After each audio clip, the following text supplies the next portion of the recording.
Ladies and gentlemen, hello and welcome to Unit Lost. I'm Stylosa, and this is my awesome Genji guide with some funky tips and advice. This has been a long time in the making, guys. Anyway, if you don't like Bastion, Genji's a good character for murdering Bastion. But yes, this has been... Oh my god. Genji is such a difficult hero to play. I know everybody wants to play the super cyborg ninja. I get that. He's a ninja, and he's a cyborg. I mean, what the hell? A match made in heaven. But he's very difficult to play. He is not a melee range hero. If you see, there's actually another Genji on my team there, and he jumped straight down there into that mess. I wouldn't recommend that, because Genji is not... He's not melee range. This is what I've come to realize. Genji he's great for doing damage to people. As you can see, I'm using my left click there, which fires 3 shurikens in quick succession. It's pretty hard to aim this, because it's got a travel time. It's not a hit scan weapon. But when it lands, it does considerable damage. And then you've got to realize, okay, are they low enough for me to then jump on them with my left shift, which is Swift Strike, which moves you forward rapidly. Now, this is your only escape mechanism. So if you use this offensively and it doesn't work out, you're stuck in the middle of a fight and you will die. This is how I see Genjis dying all the time. They dive into a fight. Hell, I do this, and I shouldn't do it. I'll dive into a fight thinking I'm amazing, and then I die, and it's like, oh god, I'm dead. But let's talk about Deflect before we get back onto Swift Strike. Deflect is something, again, you will get wrong. I mean, if a Bastion sets up in front of you, just deflect. You will kill him.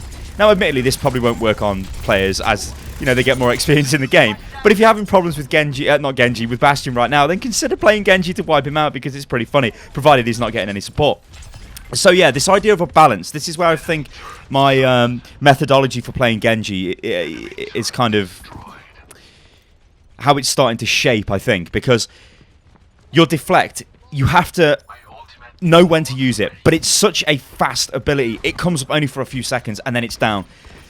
You need to know when to use it. If you just use it and they don't shoot you, well, then you're standing there not doing anything, and they can melee you as well while you've got it active, and then often they'll wait for it to drop and then they'll kill you.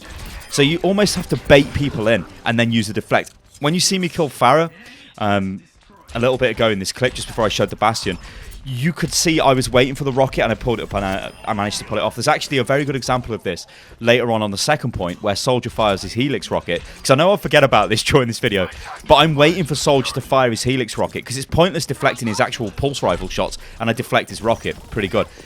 Now, Genji's highly, highly mobile. You can see me there, I was just trying to jump up the wall there, which... that shows a bit of a lack of map knowledge. You can't actually climb up the wall there. So Genji's movement set is he can double jump and he can wall climb. He's Hanzo's brother, so they can both wall climb. Apparently they, I don't know, are expert wall climbers, God knows.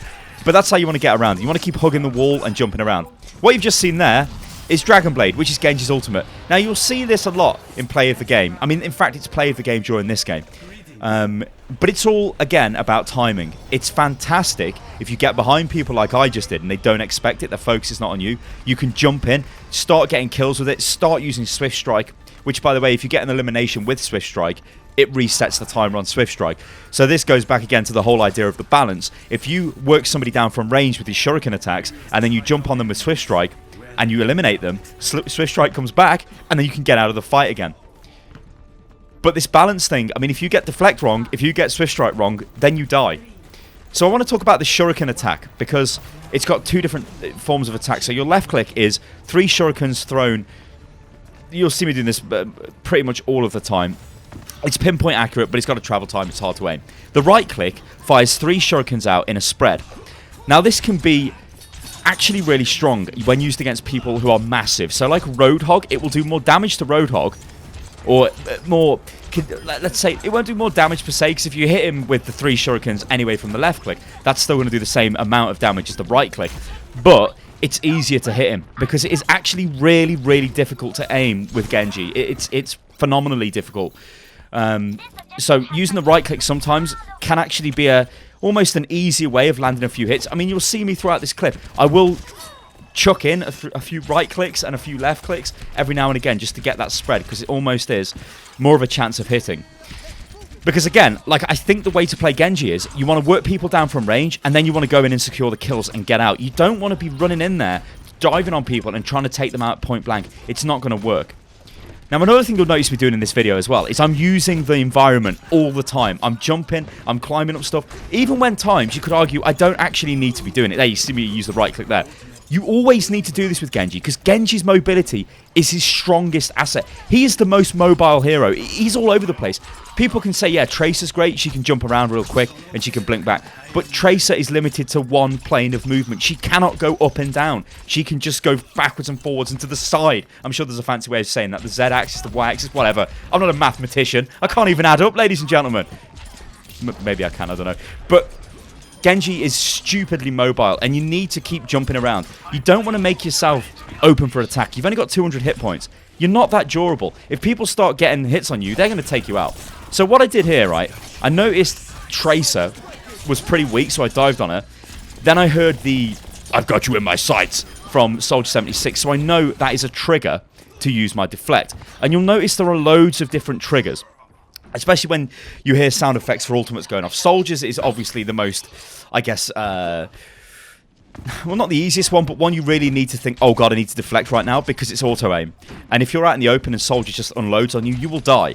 But you can just press E and deflect it, and it will, well, you'll be fine. You can deflect anything apart from Symmetra's energy balls. You can't deflect Zaya's beam, or Zarya's beam. I can never say a name. You can't deflect a beam. You can't deflect May's thing, or left click, that's no thing, whatever. You could, basically, if it's a beam, you can't deflect it. So you need to be aware of that. But a lot of the time, I guess, you know, most stuff you are going to be able to deflect. So you need to know when to deflect stuff. And I can't really tell you when to do this, apart from things like the Soldier trigger, right? You get that Soldier using his ultimate, then use the deflect. Junkrat's in front of you firing his bombs at you, maybe deflect them. Pharah, like earlier, the deflect. The Bastion, get the deflecting. Torbjorn's turret, get the deflecting. Now I've just used my ultimate again, and I've taken out Soldier. This isn't a super flashy ultimate, because you've got to be...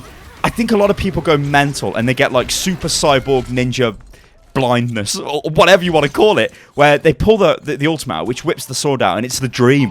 We're living the dream, ladies and gentlemen. We've got the katana, the super samurai blade. We're going to go in and we're going to kill people. It doesn't make you invulnerable to damage. People need to realise this. You will still die, and you'll die pretty quick. But you can still deflect while you've got your ultimate up as well. So sometimes you can go in with your ultimate, chopping and chopping, and then you can deflect. Because people, I guess they don't expect that on the enemy team as such.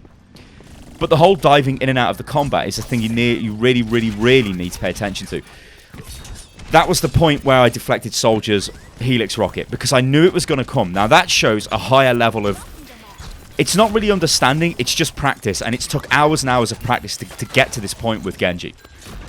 I know Soldier is going to want to hit me with his Helix rocket. I know he's not going to instantly kill me with his left click, so I sort of waited for a split second and then deflected it. But that kept me alive, because if his Helix rocket hit me, I'm dead. Especially with the fire who's hitting me with... I think I just unlocked a T spray as well. Also, I just shut down Junkrat super good there as well. So yeah, what the hell is Genji? You've got to stay mobile, work people down from range with your ranged attack, and then dive in and kill them with your swift strike, and then hopefully it refreshes, because if you get the kill, it will refresh, and then you get out of the combat again. And just keep moving. Just keep moving. And it's just practice, this one is, guys. He's a very difficult offensive hero to play. I would not recommend him to new players to the game. I know he's cool and all that and everybody wants to play him, but he is very difficult, because you can play Genji and really not do anything and just get killed. Ladies and gentlemen, I've been Stylosa. This is Unit Lost. If you enjoyed the video, then like the video. Tell all your chums, tell your granny, because I seem to be obsessed with telling you to tell your grannies. And I'll catch you next time. Toodaloo.